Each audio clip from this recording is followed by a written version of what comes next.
まず自己紹介します。音楽ライターの浅沼です。今日は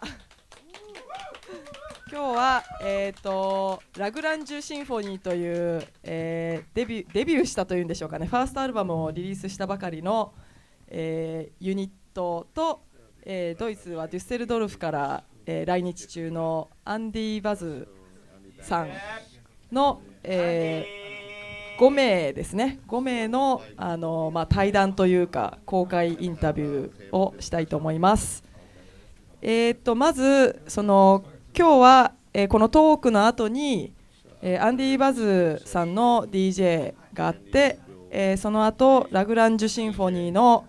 初ライブがあります。でまずラグランジュシンフォニーが何なのかっていうことを知らない方がほとんどだと思うので、そこから聞いていきたいと思います。じゃあまずそれぞれ自己紹介をしていただこうと思います。じゃあまずラグランジュシンフォニーのリーダー、一応リーダーであるロンデニオンさんから、順番にメンバー自己紹介していただいて、最後にアンディさんでいきましょうかね。はい、はい、ラグランジュシンフォニーのロンデニオンです。よろしくお願いします。それだけなの？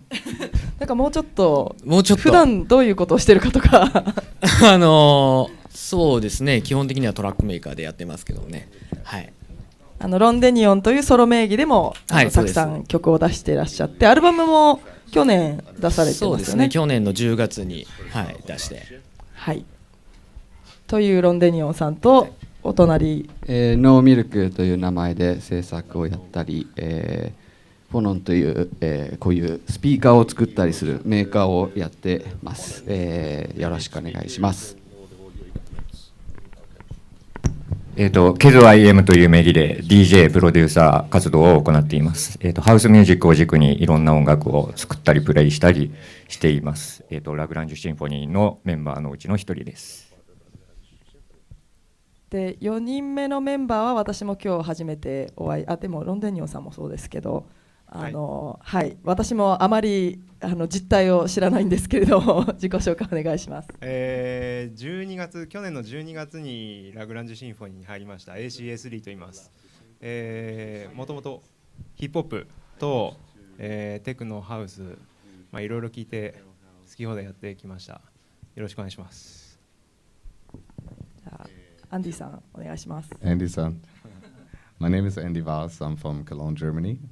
and I run Background Records. And I started my first label, 98 Background,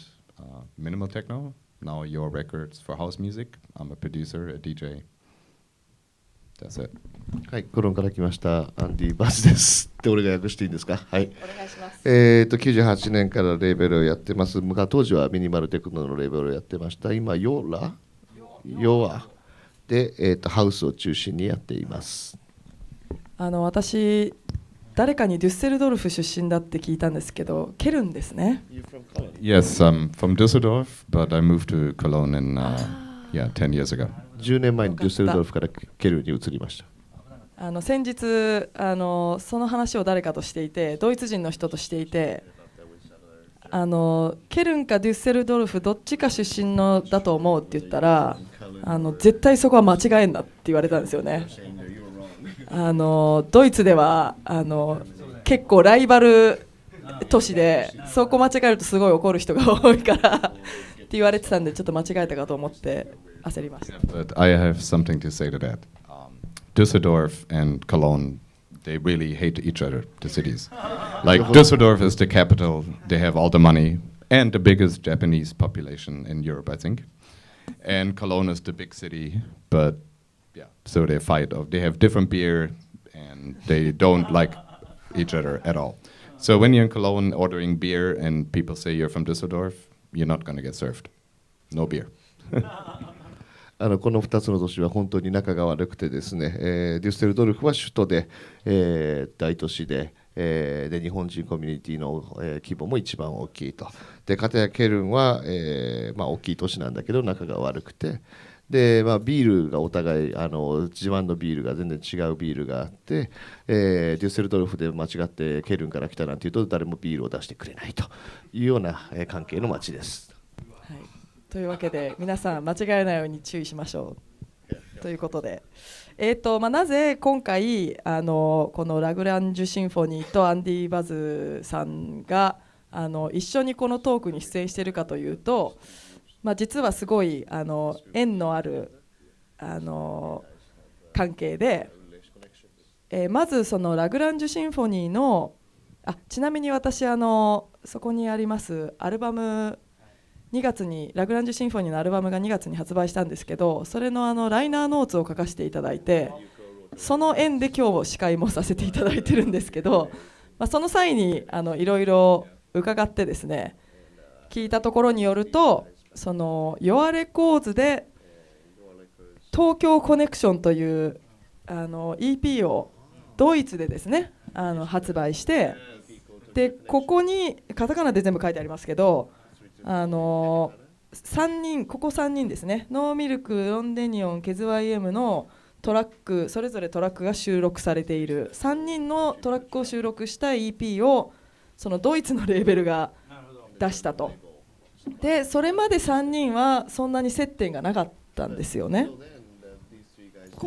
そうですね、もともと知り合いではあったんですけど、何か共演するようなことっていうのは特になかった感じですね。この EP で初めて同じレコードに乗ったというか作品としてはそう作品として一つのはい作品に、収録されたっていうきっかけなので、そういう意味では非常にキーパーソンだったわけですね、アンディさんがね。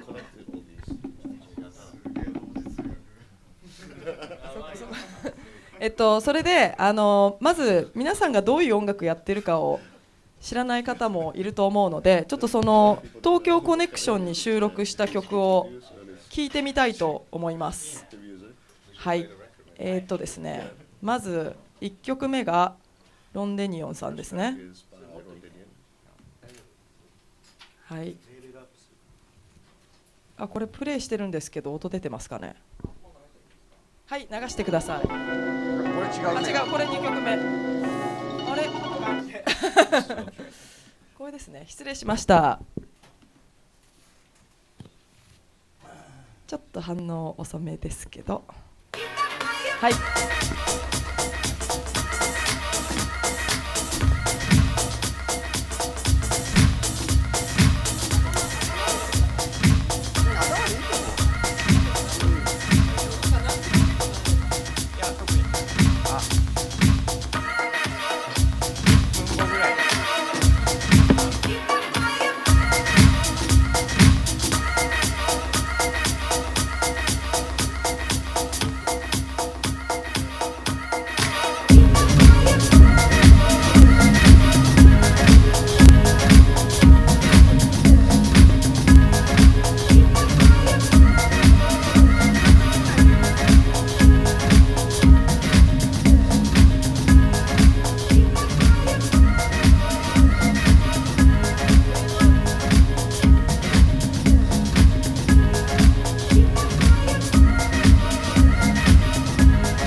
はい、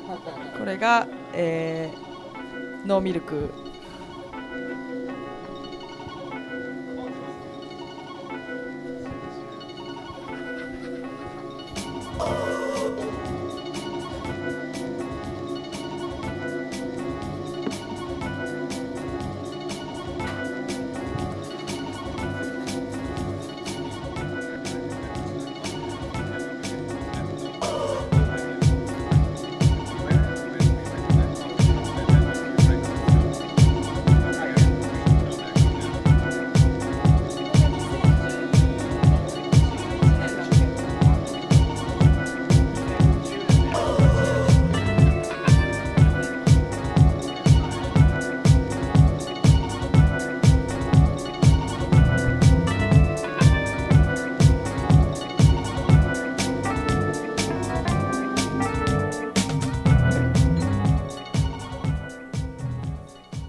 はい、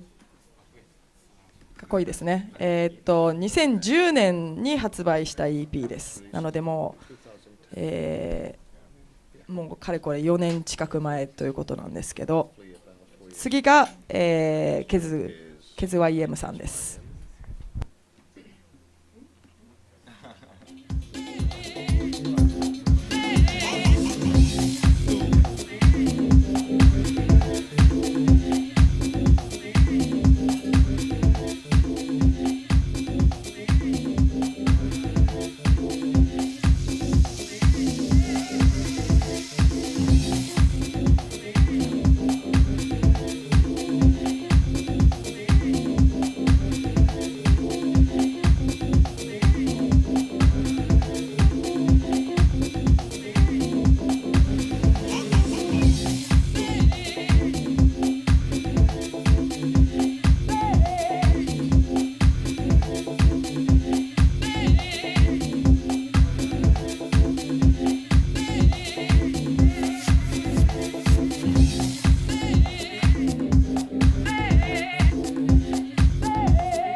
はい、というわけでこちらの3名の曲を聴いていただきましたが、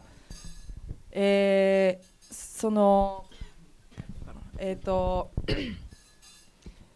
ドイツのレーベルで最近は結構日本人のアーティストが海外のレーベルからリリースされることも増えてきてはいるんですけど、割と特にケズ君とロンデニオンさんはなんか海外のレーベルから出て日本に逆輸入されてみんな知るようになったっていう部分がすごい大きいと思うんですね。私とかもロンデニオンって書いてあって、それは日本人だっていうことを知らずにラッシュアワーのレコードかなんかも聞いたのを覚えてるんですけど、で、その今回ラグランジュシンフォニー、この EP をきっかけに、日本でこういうユニットを組むようになったのとかも、なんかその海外のリスナーに、ある種こうリスナーというかレーベルに実力を認めてもらうことっていうのはすごい励みにもなるし、いいきっかけになってると思うんですけど、それについて、アンディさんはそのヨアでかなり積極的にその日本人のプロデューサーの作品を紹介してきたので、特にこの3名のプロデューサーもしくは日本人のプロデューサーに共通するものが何かあれば、どういうところに魅力を感じるのか、もしくはその日本人ってことは全然関係なくて全く意識せずにそういうのを音で判断しているのかっていうのを、その辺のことをちょっと聞いてみたいなと思うんですけど。So yeah, like you said, I don't think many Japanese artists were famous worldwide for making house music. They had not much recognition, or I didn't know about it. So I found a Kazuki record on Four Looks Records, and I loved the record. And I didn't know he was Japanese then, so I don't know, Discogs or someone, I found out he's Japanese. And I found that really interesting because I didn't get much, house music coming from Japan. And that's why I wanted to do something with Kazuki. で言った方がいい？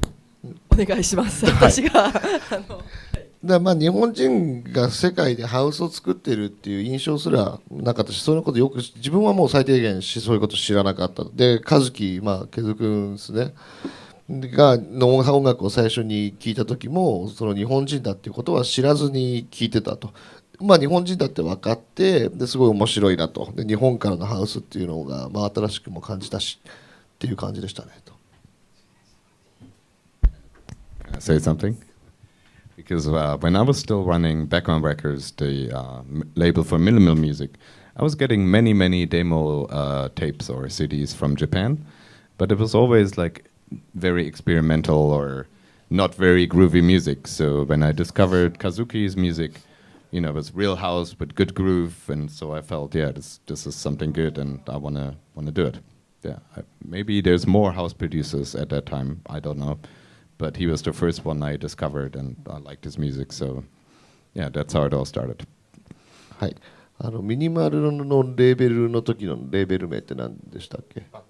バックグラウンドをやってた頃は日本からたくさんデモを送られてきたんだけど、でも大体こうエクスペリメンタルなものが多くて、そうあんまグルーヴがないものが多かったと。でケズ君の音楽を聴いた時に、まあ、本物のハウスミュージックでグルービーでそれを最初に聴いた時にすごく面白いなというふうに興味を持ったんです。ロンデニオンさんとノーミルクさんはどういうきっかけでヨアにでリリースすることになってるんでしょう？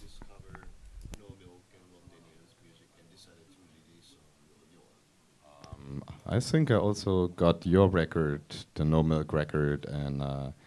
when I was touring in Tokyo, we set up this meeting. You remember a coffee place where they have some records, and I think that's where you met. Yeah. What's the name of the place? Yeah. So I think Kazuki was with me, and you met on that day, right? Yeah. And then we developed a plan of doing something, because all of a sudden with Rondenian and Kazuki and No Milk, there were 3 artists from Japan doing like groovy house music. So it was easy to kind of come up with a concept, put them all on one record. And I think the nice one about the record is not only the music, but for people overseas, it looks kind of mysterious with all the Japanese characters. And I don't even think we have. Do we have the label name on there? See, no. Yeah, everything is in Japanese, so it doesn't look like a your record. You know, we just try to make it, it looks special. So I think in Europe, people were thinking this might be pressed in Japan. What is it? Nobody knows. So I think there was a kind of nice gimmick to add to it. Yeah. ノーミルクとは東京にツアーで来た時にケズ君とミーティングをやろうって言った時に連れてきてくれたといういきさつなんですかね。はい。下北沢のコーヒーも飲めるレコード屋。シティカントリーシティというカフェが併設されているレコード屋さんで3人でビールを飲みながら、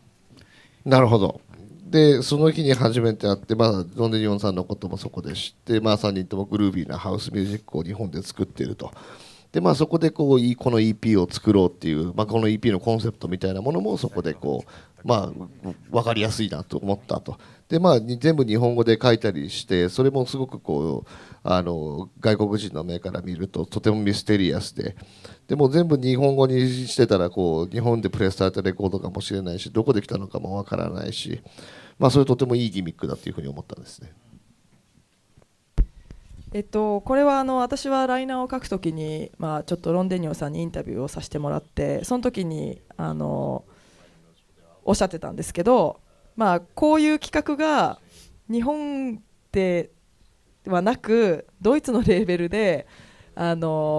やってもらえたっていうことは嬉しかったけれども、なんで日本でやらないんだろうみたいな、なんで日本じゃなかったんだろうみたいなフラストレーションもあって、それがきっかけになってラグランジュレコーズを設立して、こういうユニットを結成したりっていう流れがあったっていうことなんですけど、ちょっとその辺の、そのユニット結成のきっかけを含め教えていただけますか？そうですね。この企画が出てきた時にその日本人アーティストで、そのレコードを作るみたいな作品っていうのはやっぱり多見に見ないものだったので、僕たち的にもその話が来た時に嬉しいなと思いましたし、出来栄えもとても気に入ってます。面白い作品になったんじゃないのかなと思ってまして、そういう意味ではアンディが日本で活動している僕たちでレコードを作りたいって言ってくれたのはその審美眼にも本当に感謝をしている。本当にありがたいなとは思ってるんですけども、そうですね、その前から僕だったりケズ YM、ノーミルクもそうですけど、海外のレーベルで作品を出すことが多くって、でざっくり日本で出すレーベルがないっていうのが一つあるんですよね。でこういう日本人アーティストのコンパイルっていうのも、その海外の方から先に出されたっていうか、なんとなくそういう感覚があったんですよね。海外で日本人のコンパイルっていうそのものが面白いとも思いましたけど、なんかこれが僕たちの手でそういうことができないのかなっていうふうに考え始めたっていうのはこの作品がきっかけですね。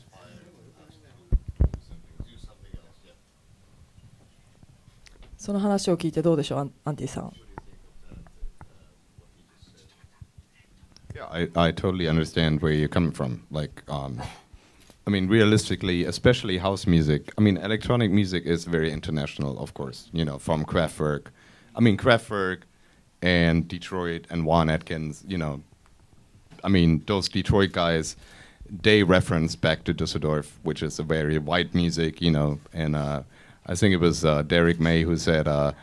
techno is like George Clinton and Kraftwerk stuck in an elevator. So, but the thing with house music really is that I think the African American roots are very strong.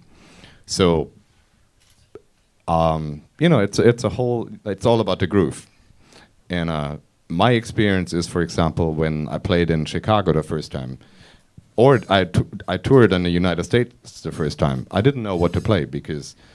I mean, it makes no sense traveling from Germany to the US and only play American house records. So what are you going to do? You know, so I really think it's great that nowadays, you know, everybody, not everybody, but the talented people can make good house music. But I see it's complicated depending from which place you come from. And it's always been the case that if you come from a place that's not very known for house music, then it's harder to get into the game. On the other hand, which I never understood, the whole Japanese scene is so passionate about music. I mean, they're really record collectors, you know, they're very knowledgeable about this music. They collect, they know everything. And I'm surprised it took people so long to, you know, come up with the good results. But I think once the guys got inspired, they proved they can do it, and that's all that matters, I think. はい、すごい彼らの置かれた状況っていうのはすごく理解します。でもエレクトロニックミュージックそのものがもうそもそもインターナショナルなものだと思うし、もちろんクラフトワークだったり、特にデトロイトテクノなんていうのはやっぱりデュッセルドルフに対してのリスペクトとかプロップスもあったわけで、確かデリック・メだと思ったけどと言ってますが、本当はホアン・アトキンスだと思うんですけれども、ジョージ・クリントンとクラフトワークがエレベーターに、乗ってできたような音楽だと。でハウスミュージックっていうのはやっぱアフリカンルーツがあって、やっぱ全てがグルーブに酔った音楽であると。だから自分が最初に US ツアーでシカゴに行ったりとかした時に何をかけていいのかっていうのが分からなかったというんですね。でそれはやっぱりわざとヨーロッパから来てアメリカ、その本場であるアメリカに来て、何をかけていいのかって分からなかったと。だから逆にそれはだから日本とか、ハウスミュージックを作っている国だというふうに知られていないところの人たちにとってみれば、それはやっぱなかなかこのハウスの、ゲームというか、ハウスの業界というかシーンに入っていくことがすごく難しいっていうふうになるのは仕方がないことかもしれないと。だけど日本人っていうのはやっぱりものすごくレコードに対するコレクションだったりとか知識はものすごく豊富だし、こうやっていい結果を、出せていなかったことがむしろ驚きだというふうに、感じていましたと。だけど、結局そういうことができる人たちがいるわけなんで、それが全てじゃないですかと。いいこと言いますね。それは私も常々すごい思っていることで、日本は本当にレコードの市場としても、ヨーロッパ全体とですよ比較して2番目ぐらいのマーケット、本当日本ほどレコードを買ってる国は他にあまりないぐらいで、特にそのハウスミュージックとか、ディスコとかそういうものに関して日本のリスナーほど知識があるお客さんはいないって、どこの DJ でも言うんですよね。でこれだけみんな研究してよく知ってて、で実際素晴らしい DJ もたくさんいるんですけど、日本から発信している日本産のそういう音楽がどれだけ海外に聞かれてるかっていうと非常に限られてる。川さんが飛び入りでこのことはねすごい根深い問題なんですよね。で何をもってハウスミュージックだっていうかっていう話なんですけど、もちろんテクノって概念だったら日本は YMO を生んだ国だしね、テクノポップから探っていけばその日本産の音楽がダンスミュージックとして流通された歴史っていうのは長くあるんですけど、そのハウスって意味合いにおいてはね、なかなかこれが難儀なんですよ。でなぜ難儀かって言ったら、ハウスっていうのはそのまあそうですね、例えばウェアハウスから始まった音をハウスと定義するのか、だからつまりはシカゴから始まった音をハウスと定義する、もしくはデトロイトから始まった音にもハウス的な音があったし、その頃80年代の末っていうのはその混在してたっていうか、そのジャンル分けが一切なかった。例えばだから分かりやすい話で言えばイージーストリートってレーベルだったり、ニューグルーブっていうレーベルだったり、 DJ インターナショナルってレーベルだったり、とにかくハウスミュージックっていう概念自体がテクノを吸収していたんですけど、そこからデトロイト以降が細分化されていって、テクノとハウスっていうものが全然違う方向を向いて成長していったっていう文脈があるんですよね。で日本のハウスシーンっていうのは実は80年代末からあって、例えばそうですね、イージーストリートからリリースソドムはしてますはい、あとエクスタシーボーイズっていうそう雨宮兄弟亡くなりましたけど、エクスタシーボーイズは、どこだっけ、2つぐらいのレーベルから12インチリリースしてるんですよね。でそれ何かってデモテープを送って、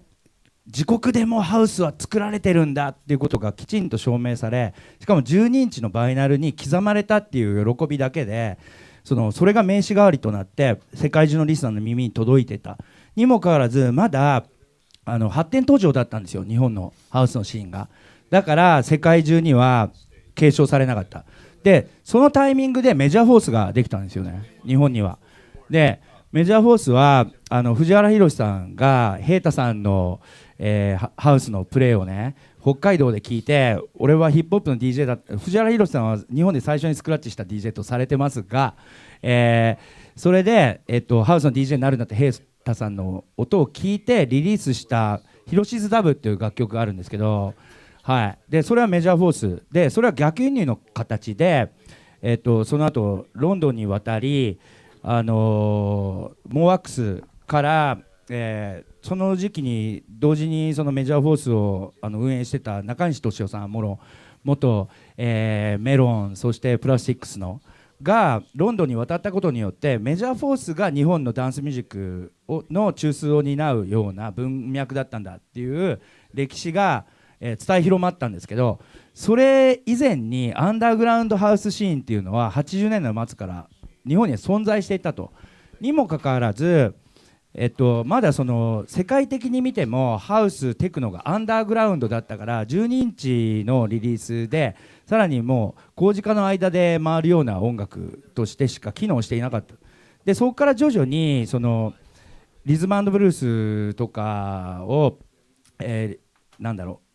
やってる表現者たちがハウスを取り入れたり、例えば日本だったら小泉今日子さんがハウスミックスを、12インチで取り入れたりした運動が80年代後半から90年代初頭にかけてあるわけですよ。でそこってなぜ日本のシーンがね世界に開放できなかったのかって言ったら、メジャー流通のね日本の流通のシステムに問題があったんだと当時は僕は思っていて、だから例えば石野卓球さんがリリースしてもね、ソニーが、海外に向けてリリースするレーベルっていうのはまた別のレーベルなんですよ。 DJ 田坂がかっこいい、アルバムを作ったとしても12日にカットされてリリースされるのは誰だっけ、ベロシマの彼誰だっけ、フランク・ミューラーですね、フランク・ミューラーの村レコードからリリースされるわけなんですよね。そういう形で流通システムが妨害して外に広まらなかった歴史っていうのが結構長くある。そうでそれ以前は実は国交してたんですよ。なぜなら日本のメジャーレーベルがハウスっていうものに注目してなかった時代にさっき言ったイージーストリートとかが日本のハウスのアーティストに注目してリリースを重ねてたっていう時代があったんですよね。そ大変興味深い話ですね。大変興味深い。それが、そういう意味では今、いわゆるそのメジャー流通が、ほぼ崩壊してるじゃないですか、フィジカルに関しては少なくとも。そうですよね。それでそのインディペンデントなディストリビューションになって、インディペンデントなレーベルが、特にダンスミュージックでは中心になってるので、逆にこういうふうに現れてきたっていうふうに逆にだからね、その物質としてのね可能性を今12インチは秘めてるってことはみんな分かってるわけじゃないですか。例えばレディオヘッドがリリースしてもファイルミュージックを売るんだけど、そこにはバイナルっていう物質がついてきて、そのバイナルを購入することによってファイルが落とせるっていうなんだろうな、エネルギー循環がなされていて、にもかかわらずそのバイナルっていうことの価値っていうのが再度見出されていて、例えば今日ここの現場に来てる DJ ノブ君とかっていうのは12インチがね、いかに海外のアーティスト、海外の現場に対しての名刺代わりになるかっていうのをきちんと理解してる現代アーティストだと思うんですよ。で日本のアーティストっていうのはそのメジャーに囲われて、そこでリリースされて海外に流通される経路を断たれてローカルなアーティストになり下がっていくか、もしくは海外に飛び立って海外の現場に、活動の現場を移してそこで表現していくかで、それのハウスの話で言うならば、それの筆頭がサトシトミエさんですよね。サトシトミエさんっていうのはデフミックスプロダクションから、90年ぴったりか91年に Tears っていう12インチをリリースしてますけど、それはフランキー・ナックルズの前座としてサトシトミエが演奏したことによってフランキーが声をかけたわけですよ。東京で俺んとこ来ないかっていう、そう俺んとこ来ないかって騎士なんですけど、俺んとこ来ないかって声をかけて、しかも好みだったんじゃないですか彼のこと分かりませんけど、それでニューヨークに移り住んで Tears が名刺代わりになり、でそれでリリースを重ねて日本を代表するハウスアーティストに90年代の初頭になっていたと。もう一つのパターンっていうのはテイトーアさんのことを忘れてはいけない。テイトーアさんっていうのは坂本龍一さんのサウンドストリートにデモテープを送って優勝したりしてた人なんですけど、彼が留学してそこでの現地で会った、誰だっけ、ミスキアとそれとDJ の誰だっけ、うわ名前が出てこない、やばいディミトリーと出会って3人でようやくリリースすることによってメガヒットを飛ばすようなアーティストになったと。だから例えばテイトーアさんの話とサトシトミエさんの話っていうのは日本のハウス文脈を語るにおいて、でさらにはその日本の流通システムのことも含めて、なぜその島国である日本のアーティストが世界に継承されていかなかったのかっていう理由と、なぜ日本の音楽をやってるねそのハウス遺伝子っていうのはワールドワイドに広まったのかっていう2つの理由が明確になるタームだと思うんですよ。でもそういう意味ではやっぱりサトシトミエさんも、テイトーアさんも、やっぱり逆輸入されてるんですよね。逆輸入されてるんですよ。でやっぱり特にダンスも最近またすごいバイナルの復興っていうのはあると思うんですけど、本当に今おっしゃったように、もう名刺代わりなんですよ。名刺代わりですよね。これ出してないと名前知らないんですよ。そうなんですよ。で1曲、いい曲出してるとみんな知ってるんですよ。だからデリック・メイがストリング・オブ・ライフで演歌歌手の土佐回りのようにいまだに世界中を回れてる理由と結構近い部分があって、完全そうですよね、ノブ君。ノブ君に回しますマイク。完全にそうだと思います。いやだからさ、いや同じなんだって。つまりは演歌歌手がさキャバレリル・ルイスもそうだよ。フレンチキスを聞きたくて来てるわけだから、サソリ座の女を聞きたくてさ、美川さんのさディナーショーに来るのと同じ現象がワールドワイドで起こっていて、で決定的な、なぜ12インチが重要かって言ったらまだねテイトーさんの世界だったりサトシトミエさんの時代っていうのはね、そのインターネット以前なわけですよ。そしてデスクトップで音楽を作れる時代じゃなかったってことがあって、こんなにコンビニエンスに音楽が作れる時代じゃなかった。だから音楽を作る、電子音楽を作るってことのハードルが異常に高かった時代だったわけだから、作ってること自体がレアだったんですよね。そうそうそうそう、あの頃はね。で今は何かって言ったら、そのうちのおばあちゃんでさえさ、ガレージバンドが入ってるわけでしょ。マッキントッシュ購入したら、それでちょっとしたさループトラックとか簡単に作れてしまうっていうかさ、わかります？でその時代と現代は全く違うわけ。これ何が違うかって言ったら、その音楽を作るって行為に関してもそうだし、それを世界の側にね拡散していくっていう表現自体も行為自体もその当時は難儀だったってことなんですよ。だからこそ12インチのワールドワイドなレーベルが機能していて、現場であるねシカゴとかデトロイトとかその後のベルリンとかに伝わるためには12インチを切るしかなかった。でその前っていうのは、例えば皆さんご存知の通りパラダイスガラージュでもウェアハウスでもリリース前の楽曲っていうのはオープンリールで持ち込まれて、それでレコードと一緒に彼らはつないでいたわけじゃないですか。で今ってそのファイルで WAV のファイルを渡せばそのまんま現場でかかるし、フロアヒットなんて簡単に飛ばせるからこそ、なおさらパイが多すぎて誰もがこう表現もできるし流通もできるっていう現実が訪れ、だからこそ埋もれてるっていう、裏返せばね。ただ一つ言っていいですか、ちょっともうすぐこっちに話戻したいと思うんですけどそのさっきメジャー流通のね弊害みたいなことを宇川さんおっしゃってたけど、今やっぱりそのみんなインディペンデントにやり始めたわけですよ、曲を作ってる人が自分でレーベルもやって、でまあどこかしらそれを流通してくれるところを探して、っていうことをまあ本当欧米の音楽作ってるキッズはみんなやっていると、で日本でも確かにそれをやり始めた人が増えてきたんですけど、そこでやっぱり言葉の壁があるかなっていう言葉の壁ってあるのが私は感じていて、ね、それこそノブ君も今英語一生懸命勉強してたり、いやいや本当言葉の壁はすごいでかいです本当に。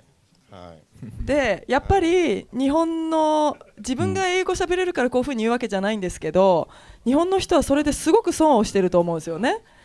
でやっぱりそこまで英語上手くなくてもここにいる皆さんとかは発信しようと、本当にちゃんとそれこそアンディとかとコミュニケーションを取ってレコードを出すところまでやってるし、例えばケズ君とか毎年ヨーロッパに来て自分で全部ブッキングやって自分でやってるわけなんですよ。聞いてます宇川さんごめんでやっぱりそこの努力をできるかできないかですごく変わってくると思うんですね。なるほど。でそれをやっぱり今後日本のアーティストもやっていかなきゃいけない時代に来てるなって思ってまして、そこでまたラグランジュレコーズの話に戻したいと思うんですけど、多分そういう考えがいろいろあってやってらっしゃると思うので、どうですかそこら辺のお考えは。そうですね、だからそういう意味で目立ってないっていうのはあると思うんですよ、日本人アーティストがね。そのアンディが言ってる通り飯食うまで知らなかったっていうのもあるわけです。でさっきその宇川さんも言ってる通りですね、その海外とのアクセスっていうのももちろんその昔に比べれば楽ですし、コンタクトを取ればできる話なんです。そういう意味でその、海外レーベルとの仕事っていうのはできるようにはなってるんですが、なんでしょうね、その企画が走るっていうことはあるんですけど、まさにその言葉の壁もそうですし、僕もそういう活動を長くしてましたけど、ちょっとその足場がない、足場がふわふわしているっていう感覚になり始めるんです。それはまさにその、日本のハウスシーンっていうのが沈んじゃっている中で、その足場が見えてこないっていうのがあるんじゃないのかって思えるわけです。で少しでもその、自分たちの足で立てるような場所を、その自分たちでできるところから始めてみるっていう意味で、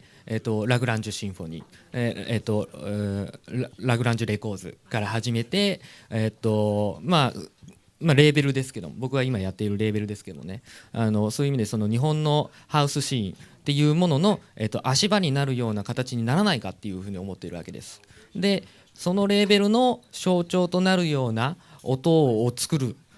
メンバーは一体誰なんだって言った時にこの2人あともう1人 ACA もいるじゃないかっていうのでシンフォニーのアルバムを作ったっていう形になりますね。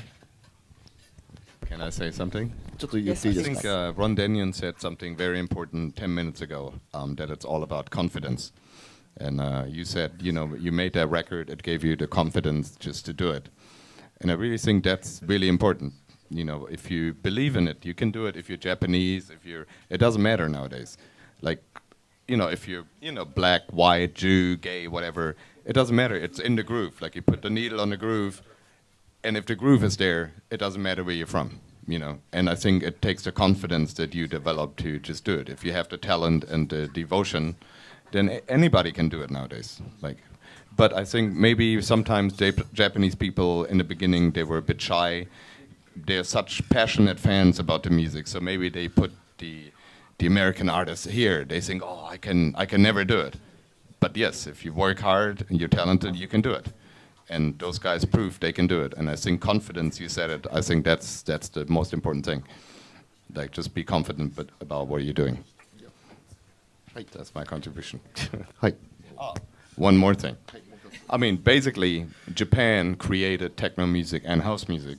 because without the 909, the 808, and the 303, there would be no techno and house. So you guys should be proud of that because you created house music and techno music. Roland. ロンデンニオンさんが10分前ぐらいにすごくいいこと言って、それは自信ということだと思います。レコードを出して、自分でやろうと思えばで自分のことを信じていれば人種も国籍も関係なくもうグルーヴさえ良ければあとはそこに至るまでに必要な努力をきちんとすれば成功できると思います。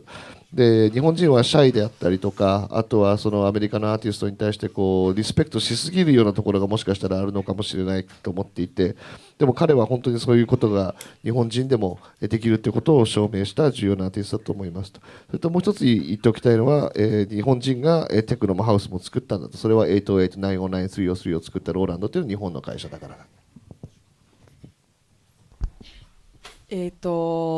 はい、ちょっと脱線ではないですけどラグランジュシンフォニーの話にもう少し戻したいと思うんですけれども、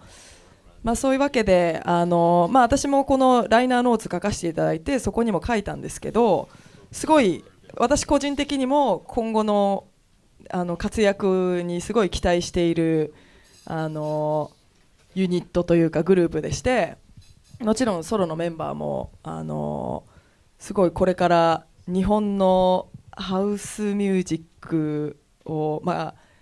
特にね日本の国内だけじゃなくてやっぱり海外に発信しようとしてる、数少ないアーティストたちだと思ってます。で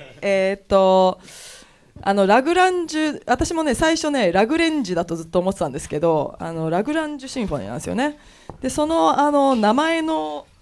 意味ちょっと由来について説明していただきたい。今話したこととちょっと関係すると思うんですけど、そうですねその天体用語でそのラグランジュポイントっていうものがあるんですけどすごく乱暴に言うとその重力が安定して、いる場所っていうことなんです。でまさに、さっきも話してますけどもその日本のハウスミュージシャンだったりとか、アーティストがやっぱりその足場がなく点在しているような感覚がちょっとあるんですよ。でラグランジュレコーズを立ち上げた時にそういう人たちとも関係を持って何かその足場になるような場にならないかなという思いでこの名前をつけてます。でラグランジュシンフォニーに関してはその巣から出てくるユニットなので、シンフォニーするっていうのでそういう名前になってますね。そしてそのラグランジュポイントという曲がありますのでここで1曲またかけたいなと思うんですけどこれが、最初にラグランジュシンフォニー名義で出した EP にも収録されてるんですよね。そうです。で、今回2月に出たアルバムにも、入っております。でこれは今日のライブではやらないということだったのででもねこの1曲目になっちゃってるんですよ。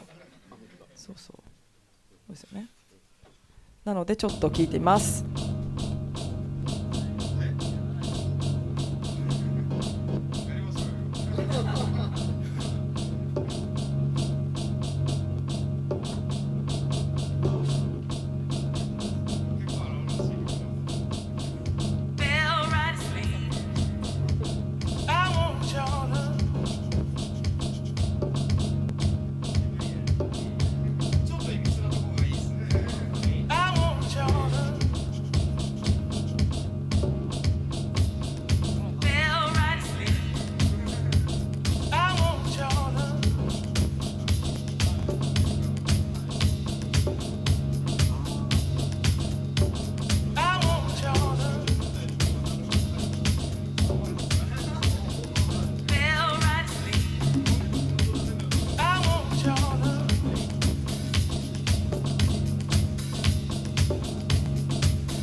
もうちょっと聞きたい感じなんですけれども、時間も限られているので触りだけになりますが、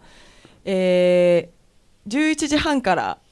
ライブをやりますので、皆さんチャンネルはこのままでで、ラグランジュシンフォニーとしては今日が初めてのライブです、はい、初ライブ。そして、2回目のライブが太鼓クラブが決まってるんですよね。なので今年太鼓クラブに行かれる方はそこでも見れると思います。アルバムの話をしようかなと思ったんですけど、ライブがあるのでどんな音楽なのかっていうのはそちらで聞いていただいて、皆さん多分私とかも最初この、今4名という編成でどうやって曲を作ってどうやってライブをやるのかなっていうのをちょっと興味あって、というのは皆さんそれぞれ個人でソロでずっと曲作ってきてる方なので、バンドやってたとかいうのではないので、複数のメンバーで曲を作るっていうのは、作品を作るっていうのはなかなか勝手が違うと思うんですけど、もしそのなんか役割分担的なものがあるのか、この人はこんなところが強みなんですみたいなそういったメンバー内の、相互作用はどういうふうになっているのかっていうのを教えていただけますか。ロンデニオンとケズ YM は割とプレイヤー寄りなんですよね。なんで、僕のところのスタジオでそれこそ、簡単な骨組みを、みんなで話しながら作って、でそこからは僕は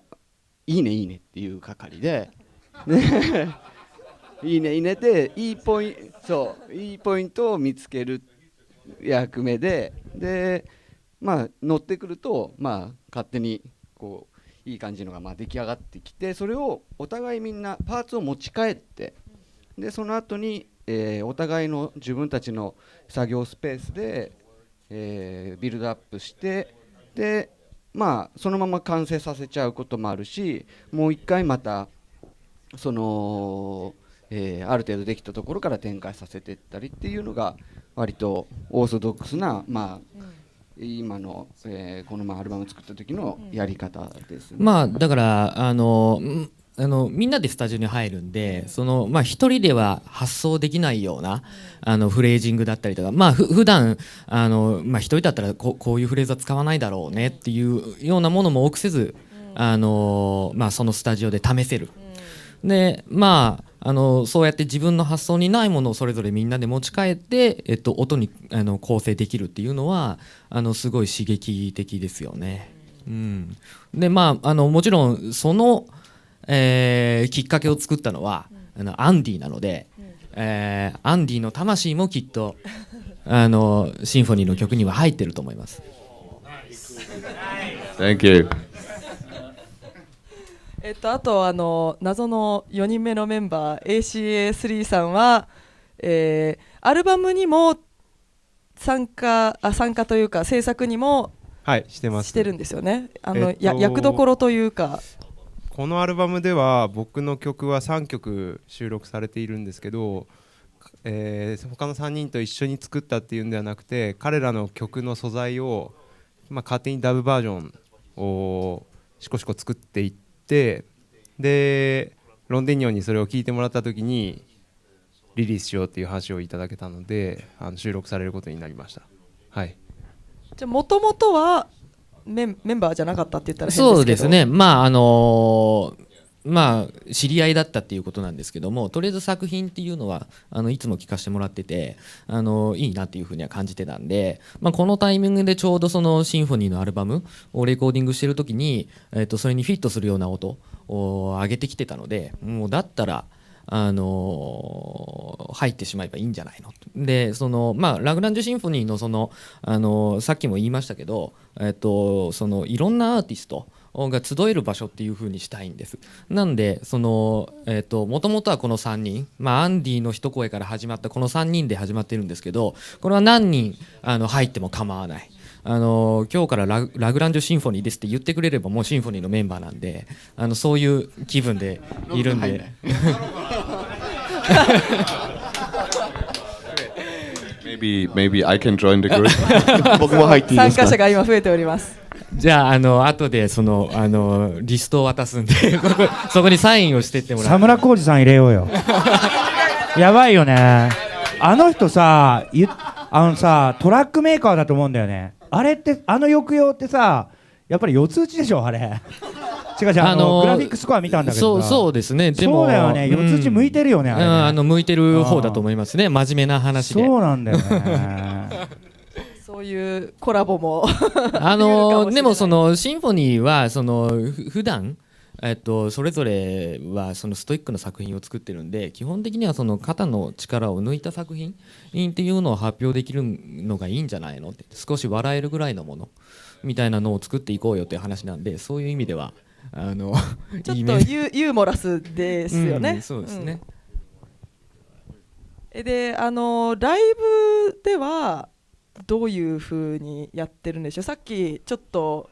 サウンドチェックを拝見したら、ここ3人がこっちにいて、ACA3 さんはDJ ブースにいましたけど、楽器の担当とか、あとはあらかじめそういうある程度プログラムでもその割には楽器が多いですけど、どういう風に楽譜があるのか、割とインプロもあるのか、どうやってやるんですか。そして絶対音感があるのか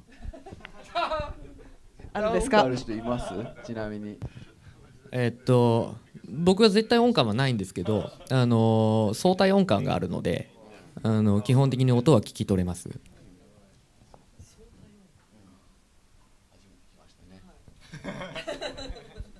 ライブはまだ僕らも今回初めてなので、今日いろいろ決まりましたこういう担当にしようとかで、割とインプロの、割合も多いですし、ある程度